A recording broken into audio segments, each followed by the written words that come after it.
watching an industry go from an underground, what I like to call the Wild West days, into a respected, legal, licensed industry.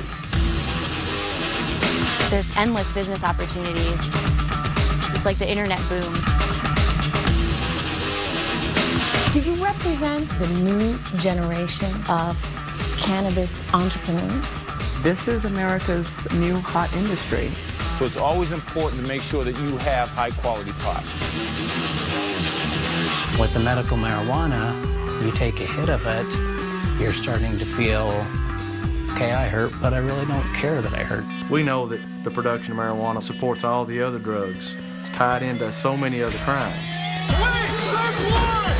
Yes on 19 is a yes for personal liberty. Yes, we cannabis. There is nothing that any state or the federal government is going to be able to do to stand in the way of legalization of marijuana. Nothing. After more than 70 years as an illegal drug, could it be possible that marijuana's moment has arrived? Medical marijuana laws are already on the books in Washington, D.C. and 15 states, and support for legalizing marijuana has never been greater.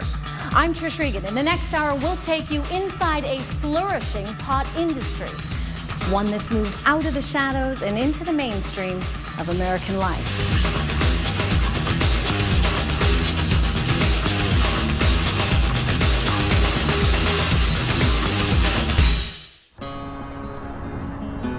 The story of America's ever-increasing acceptance of marijuana begins here in the Colorado Rockies, the newest front in the war over pot's future, where cannabis is meeting capitalism head-on. We're going to do a quiche today. Quiche gives you a lot of options. Once a month at his downtown Denver restaurant, Chef Scott Duras teaches a cooking class. Stirring that up there. It's well attended. We're going to throw some mushrooms in that bad boy. Mostly retired and affluent boomers. It's nice to see a lot of familiar faces in here. It's exactly the market Duras and his wife and business partner, Wanda James, want to reach. What we're seeing, which is really interesting, are older people, I would say over the age of 30, and definitely women. Tons of women. Women. And these women are your mom, you know, your grandmother. I mean, these are women that you see, you know, at the post office, at the daycare center. Remember, it's quiche. So you can add whatever you like to your quiche. It's their new twist on classic cuisine that draws this crowd. The ingredients are common. We're going to put a little sprinkle in there. Except for one, a Colorado-grown herb. So it's always important to make sure that you have high-quality pot. You heard it right. The secret ingredient is marijuana. You want to bake it for about 30 to 40 minutes. So right there alone, you have a pie which is actually pretty daggone strong. This is breakfast. Pot is going mainstream. Come over here, guys. Give me love. Give me love. And leading the way are people like Scott and Wanda. They're one of Denver's power couples. Kingston, come here. Prominent in the local political and business scenes. He's a former Marine. She's an ex-naval intelligence officer, a successful PR executive, and a top political fundraiser. In most places in America, they would be dope dealers. Hey, Mike, you did a phenomenal job on the logo design. In Colorado, they are savvy entrepreneurs in a fast-growing, state-sanctioned industry, branding and marketing medical marijuana under their label Simply Pure. It's all grown here. This is pure Colorado bud. It's a new kind of company in an old industry, one that generates tens of billions of dollars a year in this country, most of it illegally. Wanda and Scott are taking the high road, using their business know-how to take America's most popular drug from the back alley to the corporate suite. Do you represent, in a way, the new generation of cannabis entrepreneurs? Definitely. When you look around this industry and the people who have come into the industry, there's lots of professional people. There are people who were laid off from corporate America. This is America's new hot industry. Wanda took us to the heart of their operation, a lush marijuana farm inside this temperature-controlled warehouse. How often do these plants bud? It's kind of a conveyor belt system. So what we have is every 2 to 3 weeks, you'll see us with a new crop that actually comes up from the budding cycle. These 1,000-watt lights speed up the growth cycle. Mother Nature usually takes twice as long. A typical plant that's, about this size, how many pounds of marijuana might that yield? Most plants on the average will only yield about 2.5 ounces of marijuana. An ounce retails for about? The high-end weed would be anywhere from, $300 to $450. And an eighth of the headband. Even at those prices, medical marijuana is flying off the shelves. These oyster crackers are really popular too. Let's try it all. Perfect. Perfect. I'll take a gram of the Hong Kong. The choices are exotic. The Maui Wowie I like. You do? Okay, that works for you. If you think choosing a bottle of wine is tough, good luck deciding between these. Need help? Just ask the pros, better known here as bud tenders. THC is going to keep us up, active, alert to ease pain. Okay. And as long as you have a state medical marijuana license, you can sample all you want. Oh, the chocolates. Whoa, these are so good. In tough times, medical marijuana is one industry that's putting people to work. Thousands are growing, trimming, testing, cooking, and selling the leafy green plant. It smells amazing. It's sold. You're looking at a time when the economy is basically in a toilet. Real estate brokers, contractors, city agencies, insurance companies, and yet, suppliers. People are still smoking pot. Exactly. And it's all regulated, all taxed, and all legal as far as the state is concerned. Federal law says pot is illegal, but back in 2009, President Obama directed the U.S. Department of Justice to defer to state laws regarding medical marijuana. This single memo turned 70 years of prohibition on its head. It advised U.S. attorneys in medical marijuana states to not go after individuals who are in compliance with state laws. The threat of raids by the Drug Enforcement Administration seemed a thing of the past, and Colorado's cannabis gold rush took off. Suddenly, people applied for medical marijuana licenses in droves, flooding the health department with more than 500 applications a day. The number of dispensaries jumped from about a dozen to more than 1,000 across the state, outnumbering Starbucks almost 2-1. You can buy pot next to a pizzeria, an auto repair shop, inside a medical office building. From downtown to the suburbs, they've become neighborhood fixtures. Too close to home for some parents, like Eric and Stacy Howell. You don't want it invading your household, let alone your neighborhood, let alone your state. What do you see? Howell is an elementary school teacher and a mother of 3. As a parent, drugs are always in the back of your mind. From the minute your child is born, that's something you have to teach your child because it's out there. It's like, can my kids still get a hold of it? So what goes in the middle? She supports the use of medical marijuana by those who are seriously ill, but believes the state's embrace of pot is a threat to her children. How am I trying to teach my kid that it's still an illegal drug? Federally, it's still illegal. You can't use it, even though the state of Colorado says, yes, you can from a medical standpoint. They are making quite a bit of money, and it is a big tax revenue, but at whose expense? One of the big fears that I keep hearing over and over again is, what kind of signal are we sending to our young people? What kind of signal does it send to your children when you have a fully stocked refrigerator with Coors Light or with, Budweiser in it, and then the campaigns that are behind those alcohol products of the half-naked women? I mean, what kind of signal is that? We're not talking about some reggae concert or you being stoned in your dorm room. We're talking about a whole emerging business here with responsible people. And there's a whole army of them. People like 21-year-old Samantha Sant. How have you been? Great. How have you been? She jumped at the chance to get in on the ground floor of the pot boom, selling seeds. We have a new strain out for you. We're a new enterprise. There's endless business opportunities. It's like the internet boom. The YPO hapa is a shorter plant. Equipped with a business degree, Sant's first job out of college is with the Centennial Seed Company. The seeds aren't cheap. They retail for $70 to $100 a dozen. So we're gonna do 1 roughneck and 2 IPO today? That'd be great. Okay. We have close to 100 retailers in under 6 months. We keep receiving calls day in and day out of more people interested in seed. There you go. Great, and there you go. But just as Colorado's pot business took on an air of legitimacy and began thriving, the federal government fired a warning shot aimed right at this man, Chris Bartkowitz. Bartkowitz had been cultivating for years, long before medical marijuana was legal. This plant is sour diesel. It's been rated in magazines as a 10 out of 10 for growing, for medicine. He says he wanted nothing more than to go above ground and become licensed and legitimate. You don't see back alley deals with cigarettes. You don't see back alley deals with alcohol, but you do see it with marijuana. If it was legalized, taxed, and government regulated, we wouldn't have problems like this. I wouldn't be facing life in prison. That's right, life in prison, done in by his own audacity. Bartkowitz was just another pot grower when a local TV station asked for an interview. He agreed and proudly showed off the goods in his basement. I don't think the average person realizes how close to their front door it is. It was a sensational story with a dramatic ending. The DEA raided Bartkowitz's grow and arrested him. If you go on the news and you show this marijuana grow and you tell me what house it's in, what am I left to do? Special Agent Jeff Sweeten was in charge of the case. A violation of federal law, clear and simple. But not so clear and simple to Bartkowitz, who'd put his faith in that Justice Department memo, which said the feds would not enforce a crackdown. He was charged with possession of more than 100 marijuana plants with intent to manufacture and distribute. I was state compliant.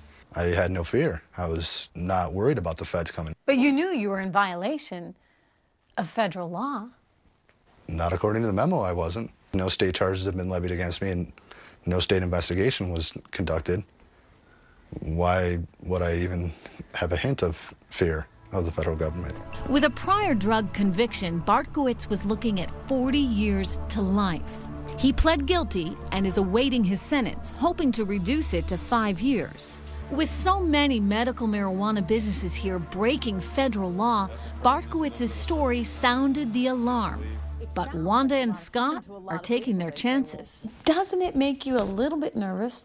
You could potentially face jail time? The federal government has been very, very clear in its guidelines that if you are operating under the guise of your state regulations, that it's supposed to be a hands-off scenario, which is why we feel confident to be able to do this industry and not fear every morning when we wake up being arrested for this. Come here, Brooklyn. Wanda James may not fear going to jail, but that's not the case for growers in states without medical marijuana laws, where the crackdown continues.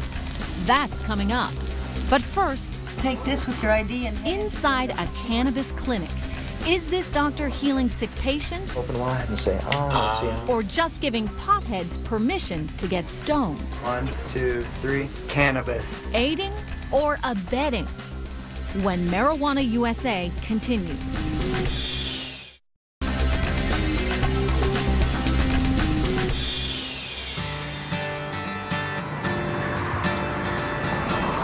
Take this with your ID and head into room number 2 where it says... In a busy clinic near Denver, a steady stream of patients files in to see a very popular doctor. How you doing? Have a seat there. They fill out a detailed questionnaire, and then James Boland, MD, gives each one a routine physical. Now watch the fingers. Watch them go over there. It looks like any other medical practice. Open wide and say, oh, let's see. With the usual mix of complaints. Severe pain from my right knee. I've had 2 surgeries. Psoriasis. Oh, boy, yeah. The headaches keep me from work. But here's the difference. In this office, doctor's orders almost always include marijuana. Don't smoke the medication. We suggest you use a vaporizer. With new ways to take the drug, like through a vaporizer, marijuana has been rebranded as a natural herbal therapy packed with healing power. The patient has had long-standing lower back discomfort. After 25 years as a physician, Boland is now sold on the medical benefits of pot. How long have you believed in marijuana as something that can combat pain? Probably about 2 or 3 years. It wasn't until I came upon some occupational medicine patients that had just absolutely intractable back pain, and lo and behold, they said it helped them. Their request for increasing doses of narcotics started to level off. You get any funny feeling tingling in the fingers when I do that? Doctors can't prescribe marijuana because it's classified as a Schedule I drug, like LSD, but they can recommend it. And for patients, that's the key to getting a medical marijuana license. And that'll be $130. It's a profitable business. Boland and the team here at Relaxed Clarity have brought in more than $1 million in just their first year. Free optional high five. Congratulations. They've given some 10,000 patients the go-ahead to buy pot. I want you to look at the camera, and I want you to say cannabis. 1, 2, 3. Cannabis. What happens once everybody gets their recommendation? What do you do then? Well, that's the beautiful thing about this program. From a business perspective, everybody renews every year, and they have to get the same reevaluation that they did initially. Oh, so you're going to have a steady clientele potentially for years. That's correct. It's just like getting a haircut. A month or so from now, you're going to need another one. Go make us proud, and we'll see you next year. Thank you. Okay? Critics call it medical excuse marijuana. Try the strawberry coffee. Yeah? And say it's just a cover for potheads looking for a license to get stoned. Some people say you're running a prescription mill. I would dispute that characterization. We examine every patient. We look at medical records when we can get them. I apply the same observation, the same rationale that I would in any decision that I would make medically. During our visits to the clinic, we noticed that Boland signed off on nearly everyone who walked through the door. Okay. We saw just one patient get rejected. Who was your orthopedic doctor, do you remember? God, I do not remember. The state's pretty strict about making sure that we have some real hard, fast, specific findings. Do you ever get people in here that you clearly know just want this for recreational purposes? Yes, we do, and we deny those people. I should write a book one day about some of the things that I've seen. I mean, will they be that blatant? Will they say, you know, hey doc, I need a recommendation for this. Come on, just give it to me. Yes, there have been a few people that have come in saying that, or somebody who says I have back pain or my knees hurt, and then they make this aerobatic pirouette up onto the exam table. Do you have any other questions? Some may dismiss the legitimacy of medical marijuana, but patients like Scott Snuffer do not. He's been living with a rare blood disorder. Recent surgeries and infections related to the disease have left him with a distended abdomen and in severe pain. He wasn't satisfied with the prescriptions his doctors had to offer. What kind of pain pills were they giving you? Vicodin, OxyContin, morphine at one time I had liquid morphine that they had given me that was very strong but worked for like a half an hour and then it would wear off. So these weren't helping you with your pain? They weren't helping me. They weren't helping long term. I'd feel good for about an hour, then I'd start hurting again, and then when the 2 hours came, I was like, I gotta have more. I need some more. And I was starting to get scared that I was getting addicted, but I was also just scared because I was in pain 24/7. Not only would the relief wear off quickly, the drugs had intense side effects, including hallucinations. When that became unbearable, Snoffer decided to look for relief at the end of a pipe. Has it helped? It's helped greatly. And with the medical marijuana, you take a hit of it, and within anywhere from 10 seconds to 5 minutes, you're starting to feel, okay, I hurt, but I really don't care that I hurt. It's not that big of a deal. Snoffer now takes fewer pain pills, and he can do some things he couldn't do before, like cheering on his son Quentin. Quentin and his brother Easton say marijuana has helped their dad. Sorry.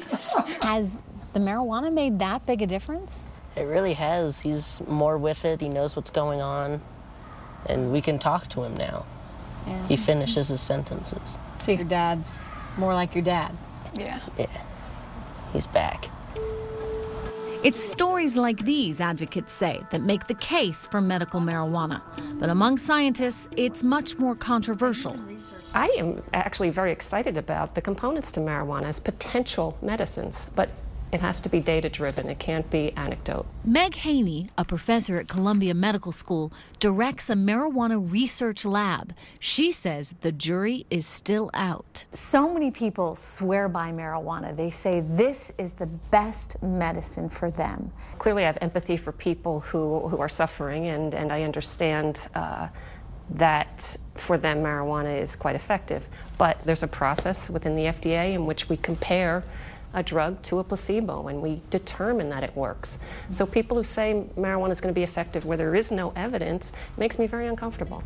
Here's what scientists do know. When someone uses marijuana, the chemicals inside the plant called cannabinoids bind to cell receptors in the brain. They cause the release of dopamine, which is what gets people high. But they also affect functions like problem solving, appetite, pain response, and muscle movement.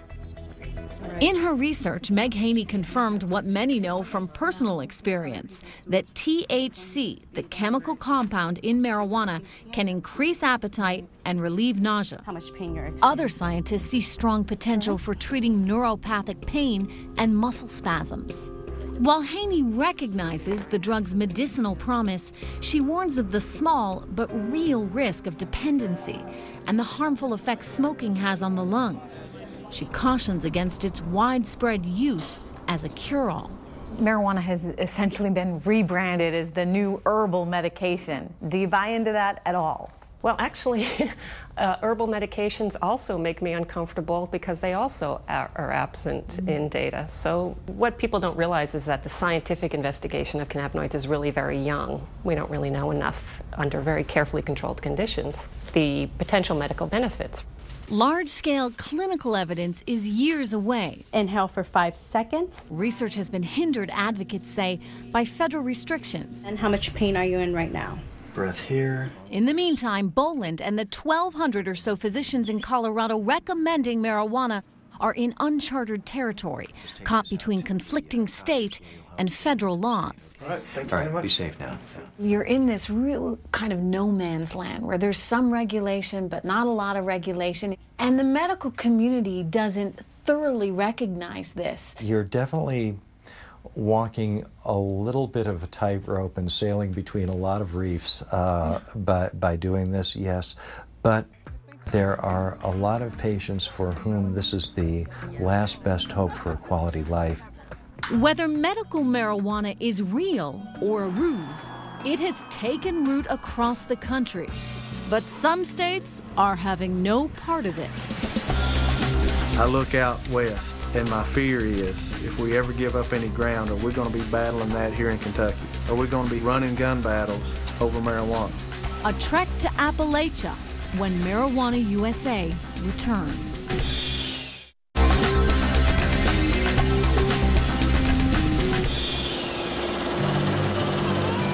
This is cannabis country. Down below, hidden in the wilderness of Kentucky's Appalachian Mountains, are gardens of marijuana worth at least $1 billion. All of it illegal. There may be a growing acceptance of marijuana across the country, but not here in Kentucky, where a small army refuses to go down without a fight. They went up through there, didn't they? I'd say it's probably it for us. Lieutenant Brent Roper is the commander of Kentucky's Marijuana Strike Force.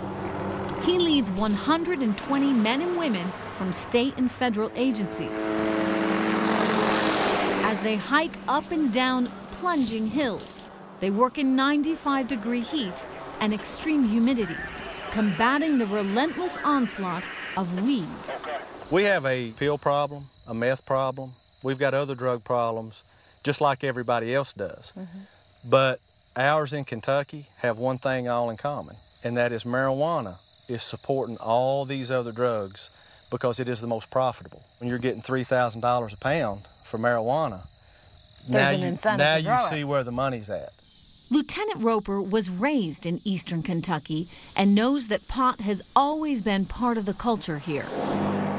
Traditionally, it has always been, you know, the cash crop in Kentucky. And I can always remember, you know, how readily available marijuana was at that age growing up. and that it was probably easier to get than a pack of cigarettes. In 1972, when Roper was a child and the counterculture was in full bloom, a commission appointed by President Nixon studied the marijuana question. If a person does, by any chance, use it, that person should not be stigmatized with a criminal sanction. Nixon rejected the recommendation to decriminalize marijuana and instead declared a war on drugs. It is necessary to wage a new all-out offensive. The federal government's 40-year campaign against marijuana continues today. There's no easy accounting for this illicit trade, but seizure records indicate that cultivation has spread to all 50 states. The U.S. is now among the world's leading producers of pot. Kentucky's marijuana production is estimated to be worth at least 3 times the value of its tobacco crop. And so far, demand for the plant has outstripped the ability of law enforcement to snuff it out. But they try. Their mission starts up here, as hawk-eyed spotters in DEA choppers scour the ground below. Yeah, there's one right here under us, right in here. Typical plots used to have as many as 1,000 plants, but those are too easy to spot from the air. Now, growers have as few as 5 plants in many more plots, which helps them avoid detection sometimes. There's some right under us on the right. Okay. If they haven't started budding yet, we'll do this. Chop it up in as many pieces as we can, make sure the root system's gone, toss it out through here. Growers can and do resort to violence to protect their crop. Many use firearms, explosives, and booby traps. These nail-studded boards are intended to pierce the feet of intruders. See, they've been covered up with leaves. How do you figure out who the marijuana belongs to? Time and effort. You know, local law enforcement hears, well, so-and-so we've heard may be growing some marijuana in this particular area. And then it's just a lot of man-hours dedicated to going in, doing surveillance. A cornerstone of Kentucky's Get Tough strategy is a federal initiative to arrest, convict, and punish the biggest growers and discourage the rest. I mean, there's always going to be somebody out there who's going to take the risk to try to grow it. What we want to do is get to a point where the risk, you know, is outweighed by the consequences of what happens if you get caught. With jobs disappearing in the coal mining and tobacco industries and 1 out of 5 people here living below the poverty line, there are those willing to take that risk. For John, who asked that we use only his first name, life hasn't been easy. There's just nothing. You can't make money on tobacco. You can't make money on anything. To get by, he raises goats and lives off his land, hardly the life of a drug kingpin. But in 2009, he was one of more than 600 marijuana growers arrested by Lieutenant Roper's team. They got me on the ground, and the one was standing on my head with an AR-15 automatic assault rifle pointed at my head. He was charged with cultivating 150 marijuana plants, a federal offense that carries a sentence of 5 to 40 years in prison, something he says he didn't consider when he threw down some marijuana seeds. All the factories are shutting down, moving, so if you want to make any type of a living at all, it's really the only way, and the demand is so incredible. He pled guilty to growing 30 plants. After 90 days in jail and a hefty fine, John says he'll never grow marijuana again. But there are others to take his place. Is it realistic to think that you ever get rid of marijuana completely in Kentucky? There's no way. So the Kentucky mission continues with no end in sight. In this steep and rugged terrain, some plots are virtually inaccessible. Clear on your left, sir. Clear the ropes. 10 Black Hawk helicopters transport 40 state troopers to rappel into the tiniest gardens in the most remote spots. And then right here some more. They burn through fuel and taxpayer money.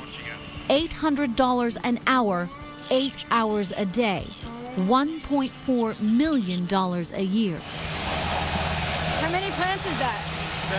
7. 7? It's now the end of the harvest season here in eastern Kentucky, and authorities are wrapping up their search and destroy campaign.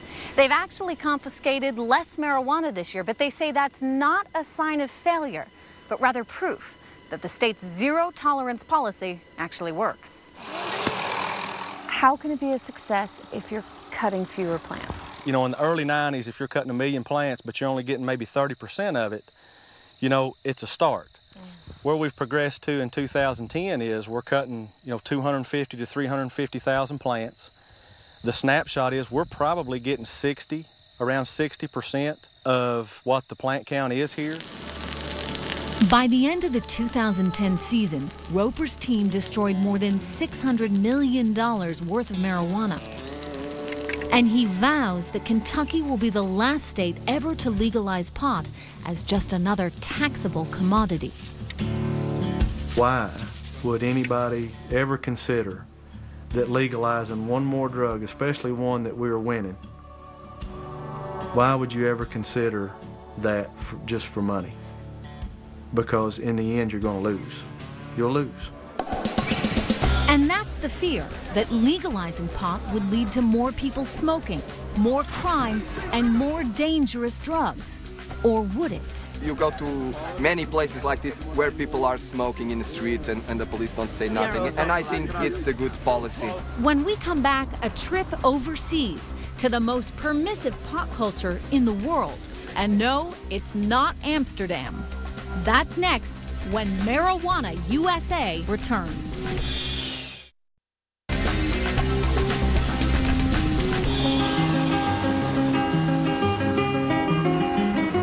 Along the streets of Lisbon, the monuments and cathedrals date back centuries.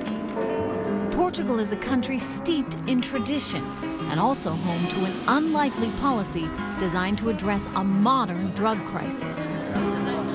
In 2001, Portugal became the first country in the world to fully decriminalize the possession of all drugs. Do this in a public square in the U.S. and you could wind up in handcuffs. Here, it barely raises an eyebrow. You go to many places like this in Lisbon, especially at night, where people are smoking in the street and the police don't say nothing. And I think it's a good policy. In Portugal, you can smoke pot, shoot up with heroin, or use cocaine, and your punishment is no more severe than a traffic ticket. João Goulão directs Portugal's drug policy and is the chief architect of this strategy. You took a very innovative, very aggressive, and a lot of people would say very risky step. Yes, but we felt that we had to change, to make more of the same would not lead us to any place. We have to innovate. This policy came out of the trauma the country experienced in the 1990s, when it was ravaged by a drug epidemic. In this small nation, as many as 1 out of 100 people were addicted to heroin. In this notorious drug ghetto, thousands of users bought and sold heroin openly every day. But rather than strengthen their drug laws, the Portuguese chose to relax them. I know a lot of people that are watching this show right now are probably thinking they decriminalized all drugs. Are they crazy? We are not crazy. We decided to do that because we had to change something. And now we can be positive. It worked. Dr. Goulão says drug addiction is a disease just like any other, not a matter of weakness, but biology. In some cases of diabetes, it's a self-inflicted disease like this one. Still, there's a difference between eating too many cupcakes and shooting yourself with heroin. Yes, but when you are sick, you must be faced like a patient and treated like that. Here, instead of going to jail, anyone caught with drugs meets with a panel led by a street-smart counselor like Nuno Capaz, who encourages users to get treatment. In Portugal, if you want to get treatment, it's possible to do it for free. Why do I, as a taxpayer, want to pay for your heroin use or his cocaine use or her marijuana use? If a person needs to be imprisoned because he committed some crime, it will also be your tax money that will be used to imprison that person. And I think it's better to pay for people to get treatment and eventually be socially productive again than to put him in jail. Alexander is a recovering addict who has benefited from the free treatment. He says his drug use started at age 14 when he began smoking pot. By his early 20s, he was addicted to heroin. Today, he can hold on to his job as a broadcast engineer without the taint of a drug conviction. I don't think somebody goes to a bar, drinks a couple of drinks, it's a criminal. So I don't think I'm going to smoke a joint. It makes me a criminal. Since the reforms took place, Portugal has seen a decline in the number of teens using marijuana and almost every other category of drugs, especially among the vulnerable 15 to 19-year-old age group. We saw it firsthand at this club scene in Lisbon.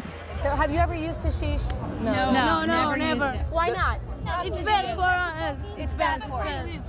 Today, Portugal's relaxed approach to pot is met with surprisingly little drama. But critics doubt its success and believe it would never work here at home. Gil Kurlikowski, the U.S. drug czar, is flatly opposed to legalizing pot. If marijuana were to become legal, do we run the risk that young people would start down a slippery slope? We know that if an illegal substance becomes legal, it becomes more widely available. I've seen the devastation that drugs, including marijuana, can cause in neighborhoods with young people, and I think we need to be smart about how we handle it. I think we need to be as least punitive as possible, but I don't think we want to see it legalized at all. Yes on 19. But on the street, the debate rages. That's Yes on 19, November 2nd. In California, the birthplace of America's marijuana movement, there's a push to become the first state to legalize pot for recreational use. So do you think we can count on you to vote yes on Proposition 19 tomorrow? On the 2010 ballot, the effort was called Proposition 19, an historic campaign led by a successful pot entrepreneur named Richard Lee. Because one plant's illegal under federal law. Lee wrote the measure, which proposed that any resident over the age of 21 be allowed to grow, possess, and use small amounts of pot for any reason. Why let one more genie out of the bottle? You've already legalized tobacco. You've already legalized alcohol. Alcohol prohibition didn't work, and cannabis prohibition isn't working either. You know, it's hypocritical, unfair, and unjust to lock up people for cannabis while we not only have booze legal, but advertised like soda pop.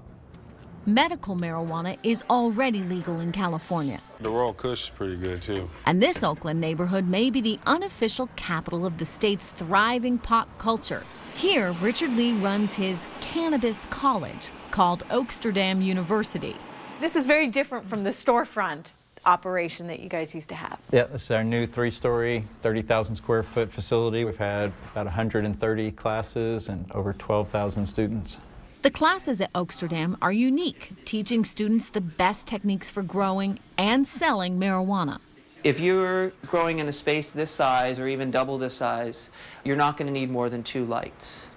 California may be pushing the boundaries, but some, like Senator Dianne Feinstein, are saying enough. The last thing we need to do is make it easier for drug dealers to increase their consumer base by pushing pot on young people. In the end, Prop 19 went up in smoke. It failed by a 9% margin. Is this going to end the chances of legalization of pot in California? No, I think the fact that we got the debate started and got people thinking about it seriously will help us win in 2012. The quest to legalize pot may have stalled, but the effort to legitimize it has not. When we come back, a look at marijuana's extreme makeover. What you're watching before your eyes in the United States is an industry emerging out of the shadows. That's next in the conclusion of Marijuana USA.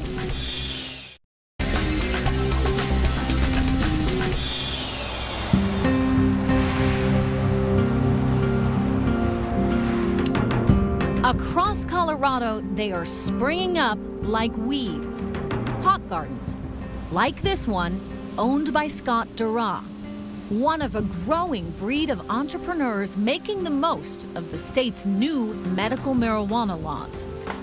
Dara is one of thousands in this fledgling industry finding their way through a thicket of conflicting rules. Staying out of trouble isn't so easy. I'm at the farm every day, with our plants and everything, and every time someone does knock on the door, your mind goes back to that, because you don't know. Police, search warrant! Police department, search warrant! In early 2010, police raided a number of grows, including Scott's. Our first operation was raided, and they went through our front window, and we were totally legitimate, and it was. He and his wife, Wanda James, thought they had done everything by the book. No charges were filed, but the experience left them unsettled. Because it encompasses your life. All of a sudden, you do have people probing in your background and asking you questions and this and that. To escape the legal limbo, these restaurant owners joined other pot entrepreneurs and lobbied for what most industries try to avoid, to be taxed and regulated. Okay, Barb, would you tell me about your plants and your patient count? Matt Cook, with the Colorado Department of Revenue, is the man charged with creating a blueprint for a state-taxed, for-profit marijuana industry. Questions, a lot of questions out there, huh? Cook is a former law enforcement officer who's put hundreds of people behind bars for growing and selling pot. Not exactly the first person you'd think of to help legitimize the marijuana industry. Where do you intend to have any product, medicine at all? As he meets with thousands of pot pioneers, he's realized there's no fighting this wave. It's a huge pill for me to swallow because of where I come from. But I'm going to do what's right to ensure that we can regulate the industry.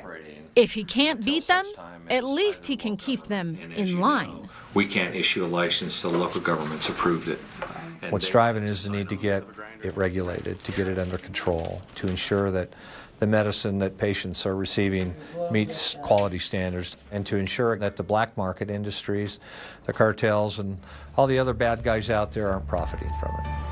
What started out as a few vague rules has now become a strict state code of regulation that goes further than any other jurisdiction in the country, beginning with who is allowed to grow and who is allowed to sell.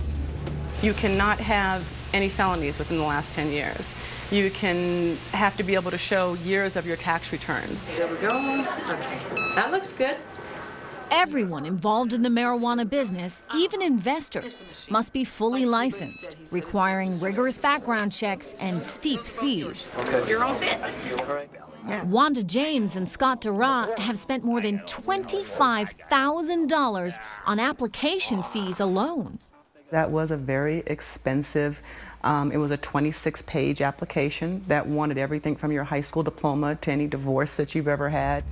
The rules now specify precisely how much medical marijuana can be cultivated and sold. And the state will be keeping a close eye on the industry, literally. 16 cameras covering the entire area and the perimeter.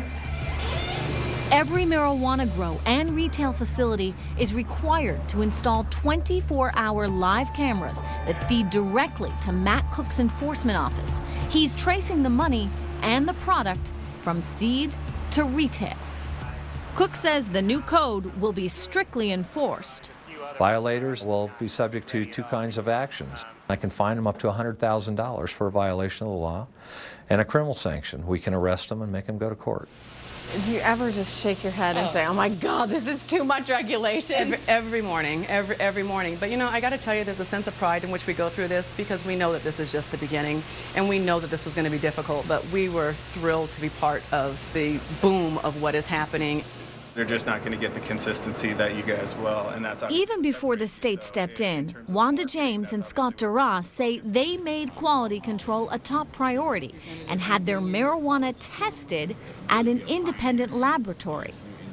Full Spectrum is the first facility in Colorado dedicated to testing cannabis for its medicinal and psychedelic qualities.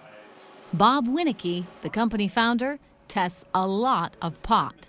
But if you're out to dinner or you meet some people at a bar and you tell them what you do for a living, do they say to you, Come on.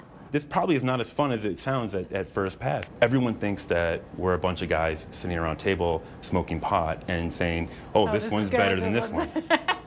There actually is a science to it. The chemists here analyze the bud for its cannabinoid makeup, which determines what effect it has on the body. This machine separates the cannabinoids and then reads them and reports the amounts to a computer.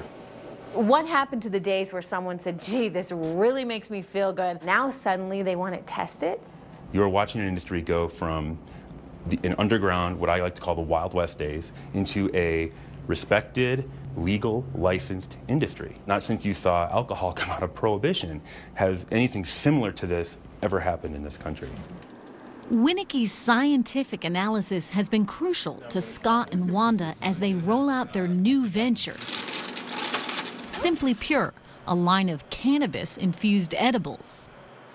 What makes your products different from those marijuana brownies that someone had back in college? Oh boy. Done in a professional kitchen.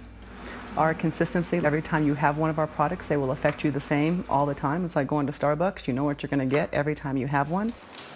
Colorado has come a long way from homemade brownies, and the rewards are pretty sweet. In just the first year since the boom, the state has collected more than $21 million through sales tax and a host of licensing fees. The governor took $9 million out of the marijuana coffers and used the money to help balance the budget here in Colorado. So we are now intrinsically a part of running this state. You can't take our money and then arrest us. Fast forward for me 5 years from now, where do you see this industry? I honestly believe in my heart and soul that there is nothing that any state or the federal government is going to be able to do to stand in the way of legalization of marijuana. Nothing. Not so long ago, that prediction might have been laughable. But Colorado's experiment is bringing us one step closer 217. to imagining what the legalization of marijuana might look like. I'm Trish Regan. Thanks for watching.